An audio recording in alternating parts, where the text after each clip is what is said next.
Bonjour tout le monde. Aujourd'hui, le sujet de la vidéo, ce sera les choses à savoir sur les gens qui se disent éveillés et ceux qui ne le sont pas. Enfin, alors qu'ils ne le sont pas plutôt. Ouais, c'est mieux formulé. Alors,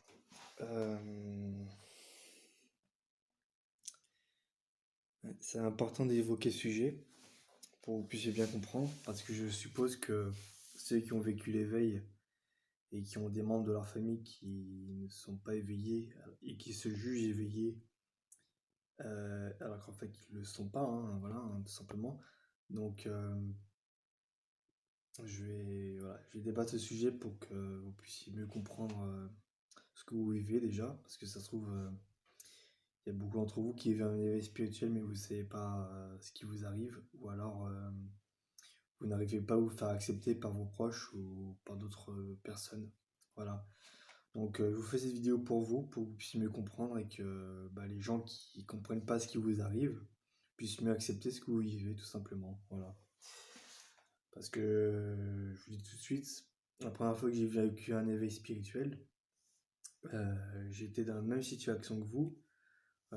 Beaucoup de membres de ma famille se demandaient mais qu'est-ce qui lui arrive à notre fils? Il est plus du tout le même.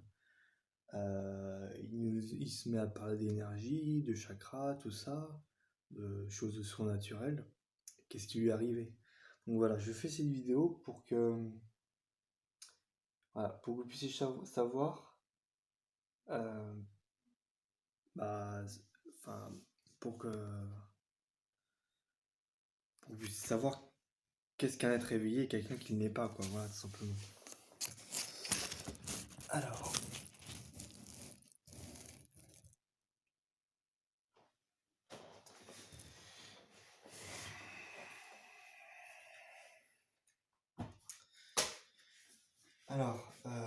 déjà, premier point. Un, un être, oui, une personne qui n'est pas éveillée spirituellement, donc il n'est pas en état de supraconscience ou samadhi. Ces gens-là sont dans ce qu'on appelle l'état de veille. J'ai déjà cité dans une autre vidéo. Donc il y a 3 états de conscience quand on donne une endormi. Donc il y a l'état de veille, de sommeil avec rêve et de sommeil profond. Voilà. Mais là, on va plus s'intéresser sur l'état de veille. J'ai déjà mentionné, mais je le redis quand même. Donc, dans l'état de veille, les gens se jugent éveillés. Mais ils sont en réalité dans l'illusion, dans la confusion et dans l'ignorance de leur véritable nature. Voilà. Alors, vous allez me dire, c'est quoi notre vraie nature? Eh bien déjà, notre vraie nature, elle est divine. On est d'une nature divine. D'accord? Si vous cherchez dans toutes les traditions spirituelles, beaucoup parlent de l'état de l'homme divinisé. Dans l'hindouisme, ils en parlent, l'état de Turatita. Voilà, il y a beaucoup de traditions qui en parlent. Et donc, nous sommes de nature divine, mais surtout, ce qui est le plus important à retenir, c'est qu'on n'est pas qu'un corps physique, on est, on est de l'énergie, tout simplement. Parce que quand on s'éveille, on prend conscience que tout est énergie. Sans l'énergie, il n'y a pas de vie possible. Voilà, on forme un tout. Voilà. Un être non éveillé n'acceptera pas l'idée qu'il fasse un tout. En aucun cas, il vous dira bah non, je suis pas connecté à la nature, il faut faire mieux le matériel, ce qui est palpable. Sauf que ce qu'ils comprennent pas, les gens qui sont pas éveillés, ce qu'ils ne comprennent pas, c'est que le spirituel, c'est pas que du palpable, c'est du ressenti. C'est les sensations, la sensibilité. C'est ça le spirituel. Les gens, ils se contentent que de ce qui est physique. Mais dans le spirituel, il y a certes du physique, mais c'est surtout une question de sensibilité à ce qu'on perçoit, à ce qu'on ressent à l'intérieur de soi. C'est ça le spirituel. C'est un tout. Voilà. Donc, voilà. Et puis même, justement, les gens non éveillés, si vous avez regardé ma vidéo sur le Kali Yuga, donc l'ère des poissons et l'ère du Verseau, j'avais dit que dans l'ère du poisson ou le Kali Yuga, les gens n'ont pas accès aux facultés supranormaux. Voilà. Donc j'avais dit qu'ils n'avaient pas accès au lucidi, mais il n'y a pas que les lucidis, hein. Ils ont quasiment pas accès à toutes les facultés supranormaux. Ils n'y ont pas accès parce qu'ils sont en état de veille. Si les gens veulent accéder à, comment dire, aux facultés supranormaux, il faut qu'ils soient en état de supraconscience ou de samadhi, ou éveil spirituel. Parce que je répète, l'éveil spirituel ou samadhi, c'est un état de conscience supérieur à l'état de veille. Voilà. Donc voilà. Donc oui, je fais cette vidéo parce que, vous savez, il y a beaucoup de personnes, en particulier des membres de ma famille, quand je leur disais,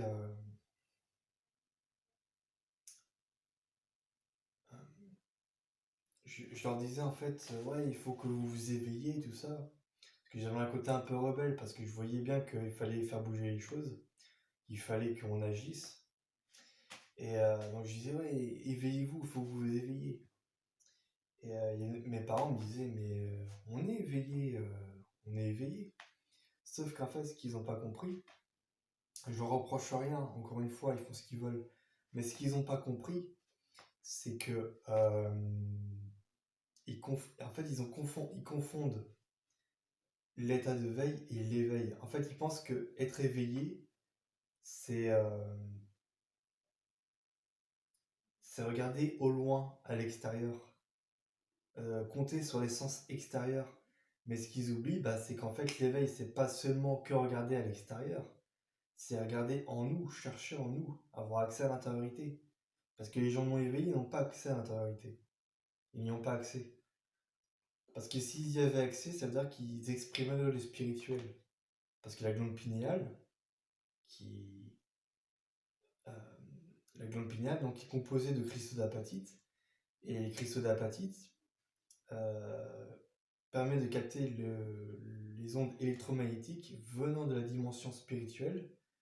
Et donc, le spirituel s'exprime par la réceptivité de ces cristaux d'apatite. Voilà. Qui sont captés par les ondes électromagnétiques venant de la dimension spirituelle. Donc, si vous avez quelqu'un dans votre entourage qui vous parle de spiritualité, c'est que c'est forcément un éveillé. Voilà. Quelqu'un de matérialiste vous parlera pas de spiritualité. Ce sera pour lui, non seulement ils y croient pas à l'existence du monde spirituel, parce qu'ils sont coincés dans le Brahmaganti, ils n'ont pas conscience des énergies, et ce qui les intéresse par-dessus tout, c'est juste avoir des biens matériels, comme je l'ai dit. Donc ça, ça va complètement passer. Enfin, ça les intéresse pas, quoi. Ils sont pas orientés vers le spirituel. Voilà. Donc,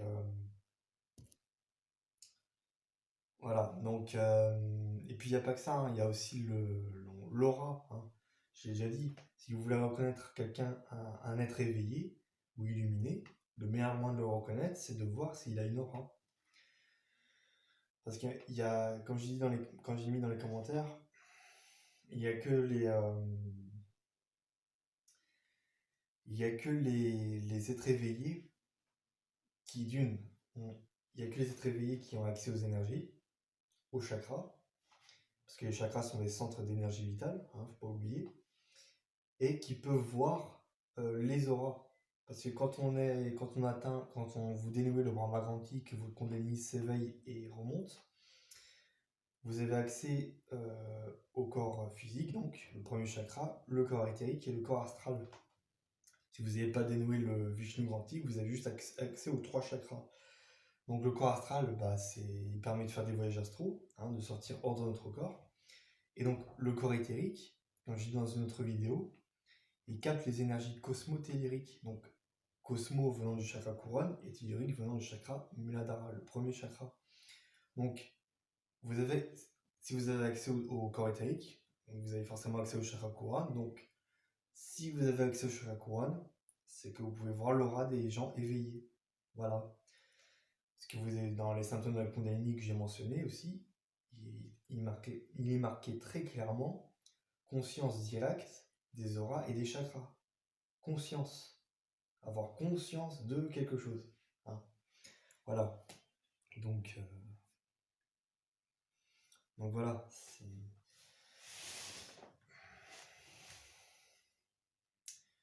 Après, dans cette vidéo, je juge personne. Mais c'est pas ça que je reproche à certains membres de ma famille ou à ceux qui me critiquent sur YouTube, etc. C'est pas ça que je leur reproche. Moi, ce que je leur reproche à ces personnes-là, c'est de dire des choses qu'ils y connaissent mais alors absolument rien, sans expérience, euh, sans avoir vécu, parce que, excusez-moi, mais moi, ça fait des années que j'ai eu beaucoup d'expérience dans le domaine de la supraconscience et de l'éveil spirituel, et je sais de quoi je parle, donc vous pouvez, enfin, ceux qui ne me croient pas, vous pouvez pas me contredire, parce que si vous savez de quoi j'étais capable de faire, vous pisserez dans un violon, sans mauvais jeu de mots. Enfin, non, beaucoup plus, pour rigoler un peu, vous ferez dans votre froc, parce que ça n'a pas l'air comme ça, vous savez, faut pas se fier aux apparences. J'ai l'air normal en parlant comme ça, mais si vous savez de quoi j'étais capable de faire, soit vous resterez figé ou vous partirez en courant. Parce que la supraconscience, ça dépasse l'entendement humain. C'est un être non éveillé qui est en état de veille, il comprendra pas. Ils n'arriveront pas à comprendre de quoi je parle, parce qu'ils n'ont pas conscience. Donc, non, c'est il y a beaucoup de choses que j'ai vécues et moi de même j'étais le premier surpris, mais après j'ai réussi à vivre avec. Et je peux vous dire qu'il y a des choses qui, pour certains, ça peut dépasser leur entendement. Voilà, et ça je peux comprendre. C'est tout à fait compréhensible. Euh, donc voilà. Et donc oui, pour revenir à ceux qui se jugent éveillés et qui ne le sont pas, ce qui me fait marrer, c'est qu'ils disent ouais, je suis éveillé et tout. Mais par contre, quand je leur dis des choses que je me souviens depuis tout petit, des choses très très lointaines dans le passé, ils me disent mais comment t'arrives à te souvenir de ça? T'étais tout petit. Pourtant j'étais avec eux, hein, parce que parmi les souvenirs que j'ai cités, j'étais avec eux. Et je leur ai dit mais enfin, dans ma tête, je me suis dit mais vous vous souvenez pas? Enfin, c'est dingue. Donc ça prouve encore une fois, hein, si vous avez vu ma vidéo sur le Kali Yuga, bah, dans le Kali Yuga, qu'est-ce qui se passe? Bah, les gens qui sont dans le Kali Yuga n'évoluent plus, n'ont pas d'énergie vitale en eux, et la mémoire bah, dégénère, ça part en décrépitude en fait, ça, ça diminue au lieu d'augmenter, jusqu'à ce que ça disparaisse complètement. Hein. Donc voilà.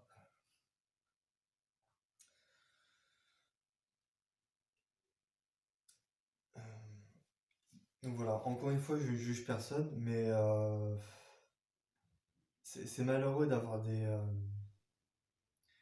des gens qui jugent sur quelque chose que j'ai vécu et que je sais par expérience, et qui essaient de me contredire sans même avoir vécu ce que j'ai vécu.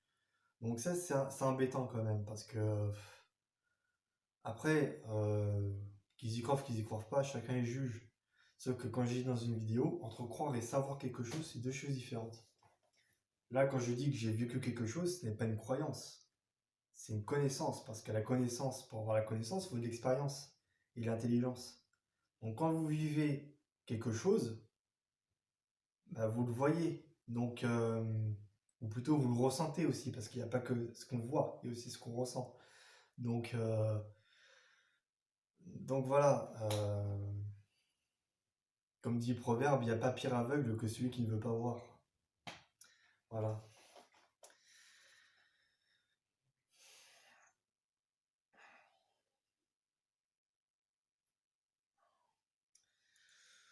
Donc voilà.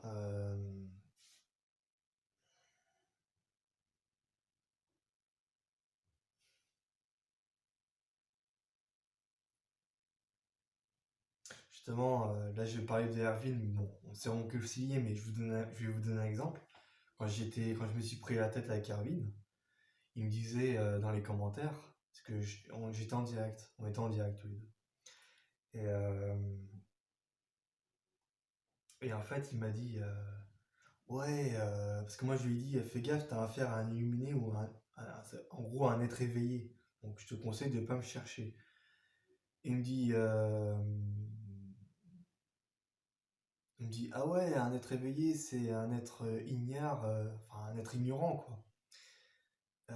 Voilà. Et je lui ai répondu très clairement, si j'étais un ignorant, déjà, j'aurais pas acquis toutes ces connaissances. J'aurais pas expérimenté beaucoup de choses dans le domaine spirituel. Et, et, euh, et après, il m'avait posé la question, euh, ouais, mais du coup, comment tu peux savoir euh, si je suis éveillé ou pas?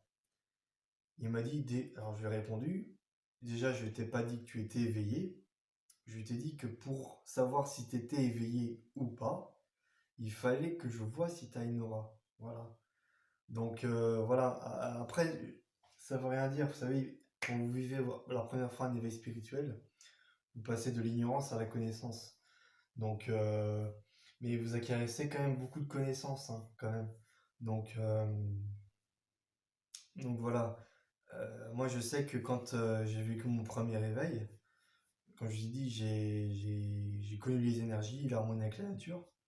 Et quelques mois après, ou un an après, j'ai commencé à voir les auras. Ma propre aura, parce que celle des autres, je la voyais pas encore. Mais la première fois que j'ai entendu parler des auras dans un livre, j'ai essayé de voir ce que c'était. Au début, je pensais que c'était une sorte d'illusion d'optique. Mais après maintes expériences, je su que ça existait bel et bien. Voilà. Donc, non.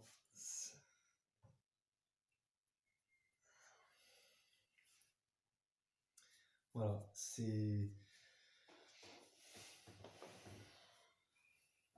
Pour l'instant, c'est tout ce que j'ai à dire là-dessus.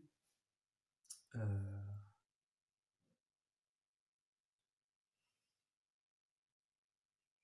Et puis même, oui, voilà, l'autre point important surtout, c'est que euh, une personne éveillée cherche généralement la connaissance spirituelle. Parce que j'ai dit dans une vidéo, l'éveil spirituel, l'état de supraconscience, est censé ouvrir l'individu à la connaissance spirituelle. Donc, puisque, comme j'ai dit, dans le Kali Yuga, quand la Kundalini n'est pas éveillée, la connaissance est difficile à acquérir.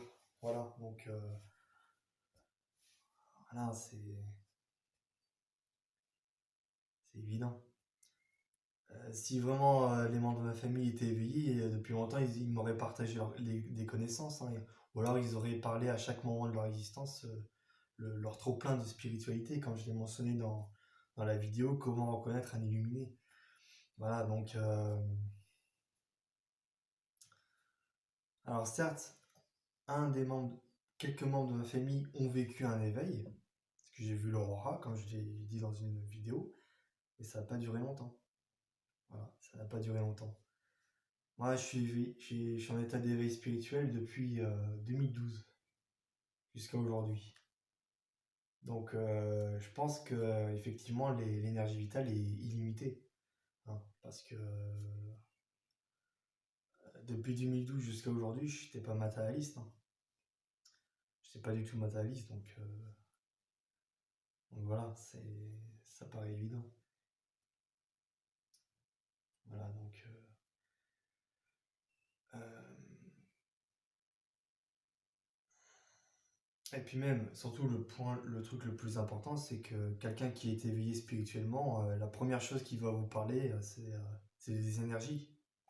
Ouais, parce que sans l'énergie vitale, vous ne pouvez pas atteindre la supraconscience ou l'éveil spirituel. On l'appelle Kundalini, Chi, Ki, c'est pareil. C'est l'énergie vitale, donc, ou le prana, hein, pareil. Donc l'énergie vitale, c'est, comme j'ai dit, c'est la matière première de notre évolution spirituelle. Sans elle, vous ne pouvez pas atteindre l'éveil. Vous ne pouvez pas atteindre l'état de supraconscience qui est au-delà de l'état d'éveil. Donc donc voilà, Voilà,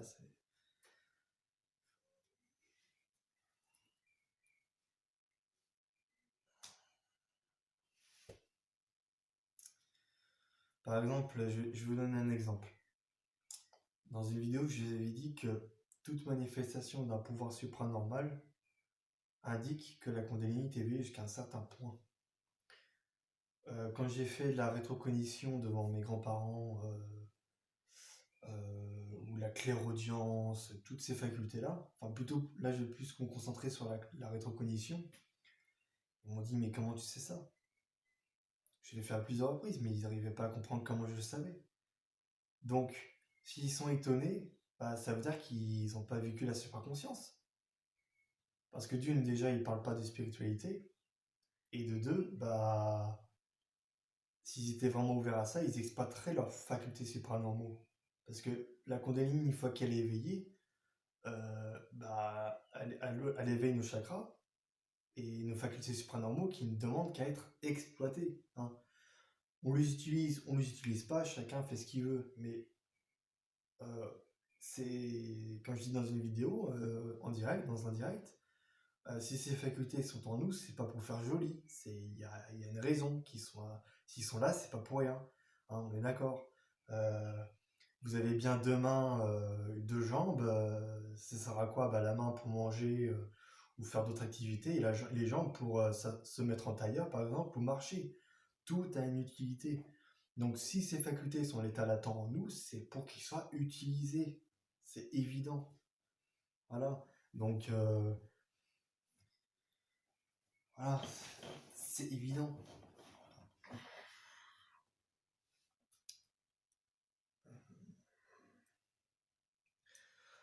Donc voilà, je crois que j'ai tout dit là-dessus, sur cette vidéo. Euh,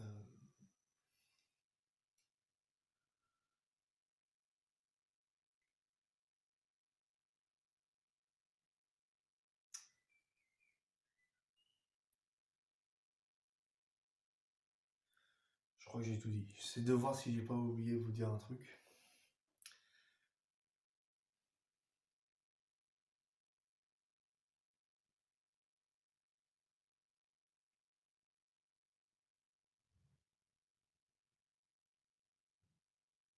Oui, je vais juste mettre une parenthèse quand même.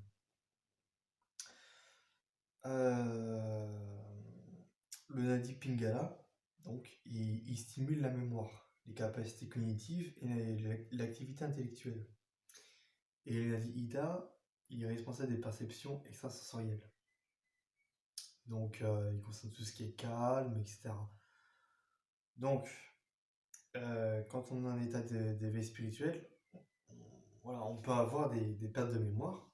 Ça fait partie des symptômes, mais c'est épisodique, ça dure pas longtemps. Ça dépend. Mais voilà,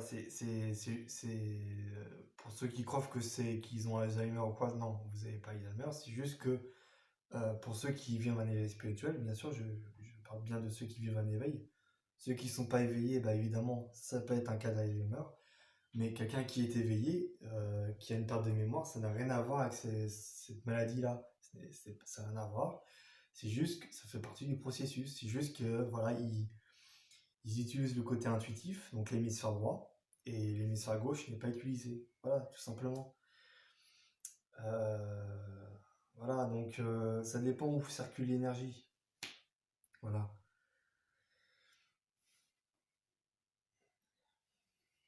Après, si par exemple, là je vous donne un conseil pour ceux qui sont éveillés, euh, si par exemple vous êtes connecté, on a dit IDA depuis trop longtemps et que vous voulez stimuler votre mémoire, eh bien vous bouchez la narine gauche et vous inspirez profondément par la narine droite et ça va stimuler votre hémisphère gauche, donc la mémoire, l'activité intellectuelle, etc.